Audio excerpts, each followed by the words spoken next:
Hi, how are you? Yeah, good, thanks. How are you? Not too bad. Thanks for having me on. Thank you for taking the time to speak to me today. I really, really appreciate it. Yeah, no problem at So, all. should we just get straight into it? Yeah. So, I'd like to start with your songwriting because I think that it's very relatable and authentic and just very clever. So I was wondering, what's your songwriting process like, or does it vary from track to track? Yeah, like I think what I thought at the start was there was kind of like a magic way to make a song that there's a start, middle, and end, and this was the process that you had to follow. And obviously when I started writing songs a few years ago, I was kind of just winging it and seeing what Yeah, happened and it worked for me. But I think every song for me definitely has a different approach. I do find it easiest when I kind of have a scenario in my head or I know what I want to talk about because I find it very hard to write the first verse and don't know where it's going. So I yeah, tend to have a topic and yeah, then a lot of the time it's just me and my piano at home and kind of some days stuff just pours out. Some days, I'll be working on a song for a while, like different parts will come together over time. So yeah, but as well, like I really love writing with people as well. And in the past year I've had like amazing experiences working with loads of different people in the industry. And I think days like that when you work with people as well, it's very strange how a song can develop in yeah. like sometimes it works, sometimes it doesn't. It is hit and miss and stuff like that. But yeah, I think everyone has a very different approach, and I'd say every single song of mine has had a different way of forming. So yeah. That's a really interesting answer. Yeah, I'm sure it's been an amazing experience, even just seeing what works and what doesn't with other influences in the music industry. So that's a really interesting answer. Thank Um, you. and then Yeah. I was wondering, is there like a specific time frame or place you find you touched on writing at your piano a lot, but like what kind of works for you? Where do you write your most authentic work? Yeah, so my piano is in my sitting room downstairs. So a lot of the time I would yeah, it's just kind of in there where it happens. And then like I said, when you go into studios with different people then you get really different vibes Yeah, and stuff might just flow. But all the stuff I do by myself is mostly just sat at my piano and because if I get an idea in my bedroom, I run down to the piano and yeah. start that way. It's Kind handy of to where have it so close. yeah, it's where I base it. It's where I spent all my time during lockdown because obviously we couldn't go anywhere and it really kept me sane. Yeah, And it's really what made me get to where I am today as well. So yeah, I say I probably spent too much time sat there, but never too much time. So then what's been like, has there been something specific that's been the most rewarding thing about writing your own music, or is it just kind of the whole cathartic experience? yeah, it's only in the last like month that I've actually been able to perform my songs live. Because like I said, I only started releasing music during lockdown. Yeah. And before that, like growing up as a kid, I would sing here anywhere I could sing, I would, but I never actually had my own gigs or anything like that. So in the past month I actually did a UK tour as a support act and it was amazing, like just being in front of a crowd and then like there was certain songs that people would know and they'd be singing it back to me and stuff and Yeah. for me like that is definitely the highlight of the whole thing because you work so hard on songs and vocals and production and whatever and it's amazing when it comes out and people are listening to it but when people are actually in front of you and they're singing it back that definitely is like the highlight of everything really. Yeah, actually seeing the impact that your own words are having on people around you, like that must be such a magical experience. It really is. It's insane. I now just want to be performing every night. Yeah, I'm sure. And then on the flip side too, the rewards of it, have there been any challenges, I suppose, to putting so much of yourself out there? I suppose like I just kind of got like for so long I was so conscious of what people would think and for so long I didn't share my original songs online and I didn't even post videos of me singing online really because I was really conscious like of what will people think, do they think I'm good enough, I'm not as good as her or Mm. my stuff is different to them and la di da and for so long that put me down but when I did have a bit of time in lockdown I was like you're like this is my only chance to ever do this. If I'm not Yeah. going to do it now, I'm never going to do it. So every time I started posting videos, like every time it got a little bit easier. And if someone said like a kind of hate comment, I'm like, that's fine. Obviously, I'm blessed that I don't get loads or anything like that. And people genuinely, like generally are really, really, really nice and supportive. But yeah, I think you just have to get to a place where, you know, you just really focus on like the good that people are saying. And when people say like, I relate to that so much, and oh my God, like you really helped me get through a breakup or whatever, like you have to run with that, and you can't let people that don't like you like interfere with that, you know, that Yeah, way. definitely. No, that, yeah, that makes sense. Just kind of clinging to the good stuff, and you know, seeing people sing back your songs and hearing like all of those like relatable stories. I'm sure that's kind of helped you through that. And then we've touched on it, but this has obviously been an insane period of growth for you, with you only releasing your first song just over a year ago. So is there a lesson that you've kind of taken away from that quick transition into the spotlight, or is it just kind of the whole thing? Yeah, for me it's been a massive learning experience anyway. I went from obviously never writing with people, never recording stuff, never like seeing the whole process. Like when I was releasing my EP in the summer, I just didn't realize how much went into it, like between artwork and Yeah. visuals and like photo shoots, as well as obviously writing and recording the tracks and stuff like that. So yeah, the whole thing, like the year has just gone like that, because I feel like I don't know, I've just been caught up in this Yeah. big like whirlwind and stuff. But yeah, I think I don't really know. Like, I think I definitely look back at where I was a year ago, and I'm like, I'm basically a completely different person. Like a year ago, if I was told to go and stand in front of 5,000 people and sing, I would literally probably die on the spot. Yeah. And like in the past couple of weeks, I've done it, so Yeah. it is crazy. But it just makes me so excited about the future. Like obviously, I am growing, but there's like I have so many goals and stuff that I want to achieve. That hope in like 5, 10 years, I'm like, remember when I was nervous about that? Like Yeah. that's what I mean. Like I Yeah. don't know what it's gonna be like. But yeah, I'm just learning as I go really. Yeah. So all of those big ambitions that you have for the future, like who knows, when you look back on them in years to come, they might be tiny and insignificant when you look back at what you've achieved to date. Uh, Yeah, I think like everything will have a meaning, because it was such a like when I think about Older being released and like that being the biggest deal ever, like that always going to mean so yeah. much to me and stuff. But I just hope I'm playing in huge venues. I'm sure it'll be happening. I'm sure it'll be looking at your December gigs, like it'll be no time. Oh, Um, I'm you so touched on excited. it. You touched on it during that answer about kind of reflecting and giving your younger self advice. But one of my next questions was, do you have any advice you'd offer to your younger self looking back at this period of growth? For me, it's just to, you know, not really care what other people think if it's what you love doing, because that was a massive thing for me. Like, I probably should have been posting my music from the age of 15 and 16. And I look at people that have done that and they have massive platforms. And I'm kind of still in my first year, like, or just done my first year of kind of doing all that. So, but at the same time, when I first made my page, I think I was 19 and I'm 21 now.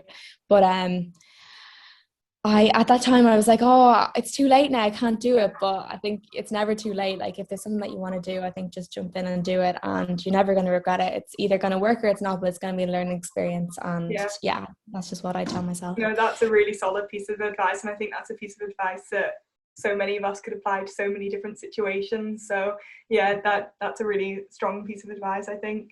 And then we touched on the release of your debut EP over summer. And I was wondering, is there like a colour that you think best represents the EP, and like why do you associate that colour with it? I kind of think every song has like a color in a way. Okay. Like what I say is I think I accidentally wrote like or released an EP that every song is like a different part of like a relationship. Mhm. So like there's a massive breakup song in there. Yeah. There's the obviously I'll get over it is like the I've moved on, I don't Yeah. care. Yeah.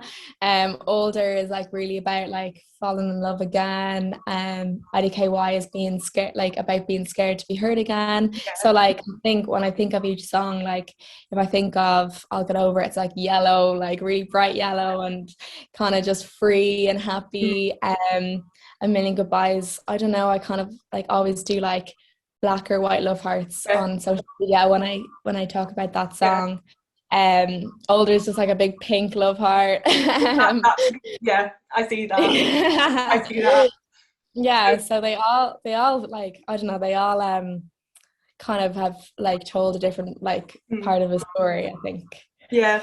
So again, your answers are brilliant. They're touching on like all the questions I have. So then a lot of artists kind of throughout their track listing will tell a specific story. So was your track list like purposely going through the different stages, or how did you come up with that? Yeah, so it definitely took a while to figure out exactly what the track list was going to be. It definitely isn't like from start to finish. It kind of, I don't know, I didn't want it to be a few sad songs in a row and some happy songs at the Yeah. end. I wanted there to be a good balance. So I think starting with Older was a safe bet, and A Million Goodbyes then for me, it's just such a meaningful song to me, and I kind of wanted that to have a moment by itself at the end of the EP. Yeah. Um, and then yeah, and then the rest just kind of felt right where they were placed. But obviously then when I play them live, they're all scattered differently as Mm. well. So it's cool to listen to them in different orders as well and properly be taken through the story. But Yeah. yeah, I was really happy with where we like ended up putting them in the end. No, I think the track listing like was a brilliant, like it was so well done. I really enjoyed my listening experience throughout it. So Ah, thank you. That's good to know. so then whilst you were writing the EP, what was the most like prominent thing that you learned about yourself, or kind of thing it provoked as a result of writing it? I think a lot of the time what happens is like you might have a concept or something, Mm. but when you start writing it, then it's only at the end that you realize like, oh, I actually felt like that. Yeah, Or a lot of the time I would start writing, not any songs that I've released yet, but I would start writing and yeah, I write the whole verse and I'm like, okay, this is the direction we're going now. I didn't yeah, think that's what it was gonna be about, but it is yeah, now. So yeah, I think like I don't know, I just when I look at the EP back, I'm like, okay, there was a lot of stuff that had to be said. And I'm glad they're out there now. And yeah, and the people are relating to them and they are very like situations that everybody will find themselves in, like about love, about heartbreak, about kind of questioning yourself and your worth and all stuff yeah, like that. So yeah, I definitely just kind of really like releasing stuff that I know a lot of people, well, I hope a lot of people will kind mm, of, I'll tell their story as well. yeah, yeah. So then leading on from that point, is there a message that you'd like your fans to take away from their listening experience? Like you touched on the relatability, but is there kind of an overall message you'd like from their listening experience? Yeah, I think like the biggest thing for me is just like completely be yourself and like my whole story from not really posting online and then started to do it and like Yeah, growing and then also like my songs like I'll Get Over It and stuff. It's all about just knowing yourself, your self-worth mm, and like loving yourself and really believing in yourself and doing what you love and yeah, like that's my biggest thing and that's something that I've only like started doing in the past like 2 years as well. So I'm still new to it and yeah, learning as I go and I definitely have mm, a long way to go but yeah, that's like the biggest thing for me and what I want to achieve in my yeah. No, I think that's a like the EP in itself is so relatable, and I think that it's so like it's really like touched a lot of people and meant that a lot of people have been able to start healing and growing as a result of it. So I think your music's already doing that, and I'm excited to see what's to come for you. Thank you so much. And then all of your work has been released throughout the pandemic. Yeah. So I was wondering if any, do you think like that's had any impact on your growth or discovery of the artistic path you want to go down? Like it might not have, but I was just wondering. Yeah, like um For me, it was weird because obviously, as soon as you kind of release a few songs, you usually start doing small gigs. Yeah. And I went in after a year and I had I had 5 songs out at the time, and I started playing to like quite a big amount of people straight away just because I was on the support tour. And then Yeah. obviously the gigs in December now, I'm so grateful that they're sold out and there's going to be a great atmosphere and stuff. Um, so yeah, like I think it was really good for me to kind of have a few months where I was Yeah. really like just at home and releasing music and taking it all in and not fired into doing a show, because I probably would have been like, I'm obviously nervous before I go on and, Yeah. you know, had the excitement and the nerves, but I don't know a year ago if I would have been in the right headspace for it Yeah. and given a good performance. I think I needed to like really have a few months to process what's happening and get out my best songs, and then like start performing and know what I was doing and know what I was Yeah. about and stuff like that. So the Yeah. way it worked out is actually like, obviously it was difficult at home, being at home for a year and not being able to perform, but looking back, it probably was like the right thing for me. Yeah. um and now I just can't wait to play in December. And yeah, like those 2 nights are gonna be amazing and I'm Yeah. so excited. So yeah, it's Yeah, all good. they're gonna be so magical, and I think that's like a really interesting take that you have on it, because it's meant, I suppose, that you've been able to figure out the kind of route and sound you want to go down and what kind of your creative visions are. So that's a really interesting answer, and it's really apparent in your work and now your performance is that you've had that kind of growth and confidence. Yeah, no, definitely. And then we've talked throughout this about the live music industry being affected by the pandemic, and obviously you've just got off of supporting Picture This on their tour. So I was wondering, like, what's your favourite thing about being on stage? Like, what's that like for you? Yeah, it's really, really surreal feeling. I kind of go up there and like you just forget about absolutely everything else. You're so in the moment. It's like the only thing that's important. Yeah, And it's just such a rush. Like, and like I said, when people are singing your stuff back, like I just couldn't believe it. Especially my last show that I did was in Manchester and it was the last night of the tour. It's a really big venue and the crowd every night were insane, but there's something really like special for me about that night because I've never sang every single song and the crowd react so well to every single yeah, song and sing back, and I was like, what is going on? yeah, Like this is it's literally the best feeling in the world. Like for me it's the reason why I do all this, and it's the reason why I constantly try and write more and make new music and stuff, because that feeling of performing and stuff is yeah. it's The Manchester, I was at the Manchester show as well, and oh, just like that's mad. the crowd was incredible throughout. Like the Yeah. volume of it was just, and you could see you were just so in your element, and it was so magical. Oh, I had so much fun. Oh, that's when I didn't realize you were there. And then was there, like, from supporting Picture This on their tour, like, was there, again, touching on messages and what you've learned, was there anything in particular you took away from the supporting position, or was it just that idea Yeah, you were in? yeah, I think well I work quite closely with Ryan and Jimmy, and I have done for the past year. So I've definitely like learned so much from them. And I think the biggest thing about performing that I've learned, and probably the biggest thing that I'll ever learn, is something that Ryan said to me before, and that was I was really caught up in like I have to go out on stage and be somebody else, and like, I was really caught up in who is this person Yeah, gonna be that's on stage. And um yeah, he just said to me like, when you go up on stage, you literally don't be anybody else. I think the truest part of yourself will come out, because that's what happens to him, and just enjoy it and just be like literally everything you're meant to be doing, you're doing, and yeah, just enjoy it so much. So that kind of really took like pressure off me, because I was like, okay, I don't need to put on this massive show and be this different act. Like I just want to go and have so much fun and be me and let people yeah, see what I like and stuff yeah, like that. So that's definitely the main thing I took from it. And but being a support as well, you kind of have to win the crowd over a little bit, because they're not really there to see you.